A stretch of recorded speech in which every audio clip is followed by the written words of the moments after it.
Bismillahirrahmanirrahim. A'udzu billahi minasyaitonir rajim. Bismillahirrahmanirrahim. Walituk milul iddah walitukabbirullaha ala ma hadakum wala'allakum tashkurun. Al-Quran surat Al-Baqarah ayat 185. Ieu dalil tentang Idul Fitri. Jadi ayeuna bahasan ngajelaskeun tentang Idul Fitri. Walituk milul iddah peku anjeun sampurnakeun bilanganana, bilangan ngalaksanakeun saum. Lamun teh mah anu gering oge upamana anu geringna anu masih keneh mungkin cager, anu wajib kodok, anu gering atawa anu nyanyabaan. Engke geus diniatan pikeun di kodoan. Sing sampurna mayar kodona. Sedengkeun anu wajib mayar fidyah bayar fidyah. Eta teh walituk milul iddah, sampurnakeun bilangan. Bilangan saumna sabulan campleng. Lamun anu boga kodoaneun kodoan ulah tekor, lamun anu boga parentah pikeun fidyah bayar fidyahna sing sampurna. Walitukabbirullaha jeung saterusna pek aranjeun takbir. Takbir Idul Fitri. Allahu Akbar, Allahu Akbar. La ilaha illallah, Allahu Akbar. Allahu Akbar walillahil ham. Atanapi Allahu Akbar, Allahu Akbar, Allahu Akbar. Kabiro. Takbir gitu. Tah tempatna erek di lapangan anu gaduh lapang mah, nu teu gaduh lapang di masjid gitu. Lamun di Saudi Arabia seseueurna lapang-lapang, ratusan lapang nu dianggo salat Idul Fitri Idul Adha. Masjid nu sok dianggo Idul Fitri Idul Adha mah Masjidil Haram sareng Masjid Nabawi. Jadi seseueurna mah lapang. Boh lapang anu teu tebih tidinya ti Masjidil Haram dan Masjid Nabawi. Bahkan padang Arafah ge sok dianggo salat Idul Fitri gitu, dianggo gitu. Tah umumna lamun penduduk asli mah sok di lapang. Itu di daerah-daerah di kampung-kampung. Upami anu umroh misalkan gitu dina bulan Ramadan umroh tah sok ngiringan Idul Fitri biasana anu urang-urang luar mah sok Idul Fitrina ngiringna sok di masjid biasana gitu. Takbir gitu. Tah salajengna ngalaksanakeun salat Idul Fitri. Salajengna diakhiri ku khutbah. Ari Idul Fitri teh numutkeun bahasa kecapna tina ada yaudu idan. Hartina balik deui. Fitri hartina buka deui. Jadi balik deui kana buka. Jadi asalna saum tuluy dina poe eta mah wajib buka. Jadi enjing-enjing samemeh berangkat ke tempat sholat itu tos kedah buka gitu. Diharamkeun dina poe eta itu ngalaksanakeun siam, ngalaksanakeun puasa itu sabab diharamkeun puasa siam dina poe Idul Fitri gitu. Oge numutkeun bahasa fitri teh asalna tina kecap patoro. Jadi patoro yapturu fitroh. Jadi asalna Idul Fitri teh asa kecap tina aptoro yuptiru. Tah hartina ieu mah buka. Aptoro yuptiru hartina buka deui gitu. Nyata teh saum. Oge fitri teh kecap tina patoro. Patoro yapturu fitroh hartina suci gitu. Jadi Idul Fitri ngandung harti balik deui kana buka. Oge Idul Fitri ngandung harti hari raya jalma teh geus suci deui umat Islam teh gitu. Nyaeta suci tina dosa-dosa. Pan salila bulan Ramadan teh bertobat tina dosa-dosa gede. Bertobat tina dosa-dosa leutik. Margi dosa gede mah bisa leungitna teh ku tobat.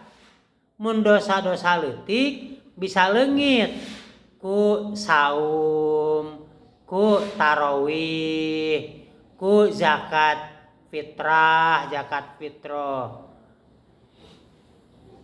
Nah gitu, jadi urang dina poe Idul Fitri teh lain wungkul urang teh balik deui kana barang tuang deui.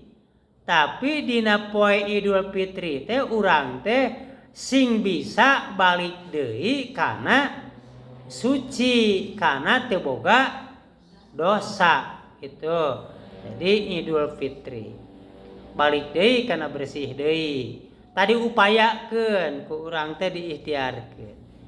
Ari ngawitan atanapi sejarahna aya Idul Fitri ieu teh taun kadua dina 2 Sawal. Dina Ramadan anu kadua Hijrah. Sawal nu kadua Hijrah. Margi kieu kapungkur teh. Di zaman Nabi Muhammad teh dina Ramadan tahun kadua Hijrah teh aya perang Badar. Perang Badar ya. Ari perang Badar teh perang anu tempatna di hiji lapang anu disebut lapang Badar. Pangna disebut lapang Badar teh asalna nu bogana Pak Badar.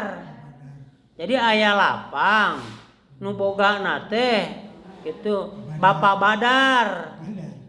Sehingga eta lapang teh disebut lapang Badar gitu. Waktu perang disebut perang Badar. Perang Badar teh ti pihak kafir 1000, ti pihak umat Islam 313. Loba mana? Loba kafir. Atas pertolongan Allah gitu, carana Gusti Allah mere pertolongan diturunkeun malaikat 1000.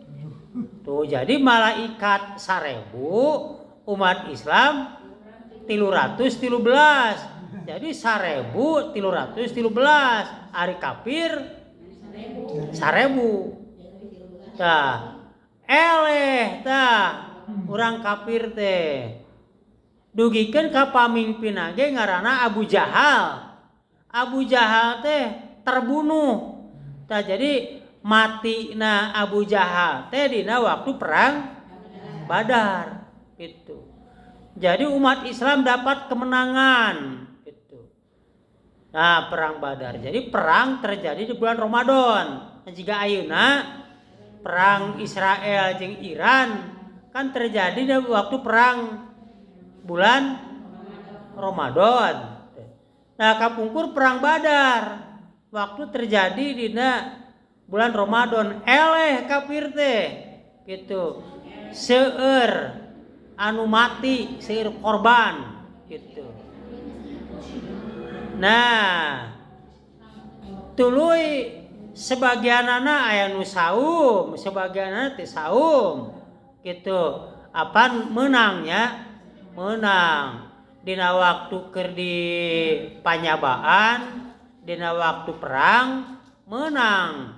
Nu ngalaksanakeun saum oge menang berbuka. Jadi sambil saum, sambil merangan setan-setan bungkelekan gitu. Maka dina tanggal 1 Syawal dirayakeun. Jadi disebut Idul Fitri, dirayakeun ngarayakeun dua. Kahiji bakat ku bunga beres saum Ramadan, nu kadua syukuran bisa ngelehkeun kafir. Jadi berbahagia umat Islam teh gitu. Nah, bahagia teh mau diungkapkeunana minal aidin wal faizin. Eta teh ungkapan kebahagiaan ya. Minal aidin jama-jama anu balik deui wal faizin dina kaayaan kemenangan, kebahagiaan. Hartina faizin teh bagja, menang, beruntung. Jadi ngawitan aya na Idul Fitri teh kebahagiaan syukuran ya, bersyukur tina beresna ngalaksanakeun saum Ramadan jeung bisa ngelehkeun orang-orang kafir gitu. Tah urang itu pan bisa ngelehkeun setan. Setan anu lain bungkelekan, setan nu teu katempo, setan bangsa jin gitu. Bisa ngelehkeun tak urang teu nuturkeun kana hawa nafsu. Tur urang bisa mereskeun saum Ramadan jeung ngeusian bulan Ramadan. Sagarupa peribadatan nu aya dina bulan Ramadan. Tah ku urang patut disyukuri. Alhamdulillah teu nuturkeun setan. Alhamdulillah bisa ngalaksanakeun pirang-pirang peribadatan anu aya dina bulan Ramadan. Tah ari keur bangsa anu aya keur perang mah contohna urang Iran ke bisa syukuran. Mudah-mudahan eta urang Israel teh eleh, Amerika teh eleh, di mana eta orang kafir eleh, engke Idul Fitri teh bisa seperti oge di zaman Nabi Muhammad. Idul Fitri kahiji nya syukuran ngalaksanakeun berbagai ibadah dina bulan Ramadan, nya syukuran bersyukur bisa ngelehkeun orang kafir, bisa ngelehkeun Israel, bisa ngelehkeun urang Yahudi gitu. Tah laksanakeun Idul Fitri takbir pangagungkeun Allah, narima hate urang yen Gusti Allah teh Maha Agung gitu. Dina pikiran, dina hate urang mah manusia mah leutik, teu boga kakuasaan. Gusti Allah Maha Kawasa, Maha Agung, bisa nyiptakeun ieu alam. Itu alam dunia diciptakeun jeung saeusi-eusina. Tah menerima kana keagungan Gusti Allah. Jadi nalika urang ngucapkeun Allahu Akbar teh dina hate teh sing zikir sabenerna. Sabab nu disebut zikir sabenerna mah dina hate ngabogaan kayakinan yen Gusti Allah teh Maha Agung, Maha Kawasa. Jadi lain ala kadar nyarioskeun Allahu Akbar, tapi dina hate mah kitu kosong gitu. Jadi kudu eusi dina hate teh narima kana keagungan Gusti Allah. Narima yen Gusti Allah teh hiji teh aya di pangeran salianti Gusti Allah gitu. Dilaksanakeun teras kana salat. Ya salat teh dina waktuna duha. Dina waktuna panon poe geus sepenggalahan gitu. Nah kurang leuwih mun di Indonesia mah kana jam 6:30 lah atau jam 6 saparapat terus kana salat. Salat nyaeta 2 rakaat. Rakaat kahiji di awalan ku takbir ngangkat panangan 7 kali. Tuluy Fatihah, tuluy surat gitu. Engke dina rakaat kadua takbir 5 kali, tuluy Fatihah, tuluy surat. Jadi imam kudu fokus, kudu konsentrasi, ulah dugikeun ka pabaliut gitu. Makmum datang kudu tanginas supaya engke teu bingung. Sabda mun datang upamana dina waktu ketinggalan pan imam 5 kali takbir. Jadi kan makmum bakal 5 kali takbir. Engke rakaat kadua nya 5 kali takbir ulah dibalikeun. Ada tadi 5 ayeuna rek 7 we da imam geus salam ye. Da anger we. Takbir kadua mah 5 kali. Jadi diusahakeun gitu ulah masbuk gitu. Tuluy naha afdol di lapang kusabab aya parentah kieu. Awewe sok sanajan nuju men itu sok sanajan nuju nipas ari di lapang mah pan teu aya halangan naon-naon ngan teu milu salat hungkul. Jadi ngupingkeun khutbah. Nya kitu deui anak-anak budak leutik ge bawa gitu. Jadi urang ngadidik anak, ngadidik incu supaya terang tentang ibadah. Contohna ibadah Idul Fitri. Pan ai ka masjid mah budak lulumpatan, tah budak ngompol, tah ai di lapang makan bebas gitu. Jadi naha di lapang leuwih utama tibatan di masjid gitu paedahna teh gitu.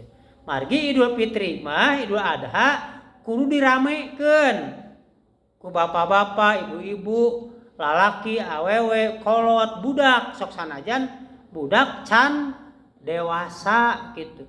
Kitu dicontohanana teh sok sanajan anu men gitu. Diteraskeun kana khutbah. Jadi dina Idul Fitri mah salat heula. Teu salat khutbah. Khutbahna sakali we gitu. Beda jeung Jumat. Lamun Jumat mah khutbah heula, jeung khutbahna ge 2 kali. Tuluy kakara salat gitu. Nah, jadi ku urang disambut di eusian sabab dina agama Islam aya 2 hari raya nu kudu diramekeun.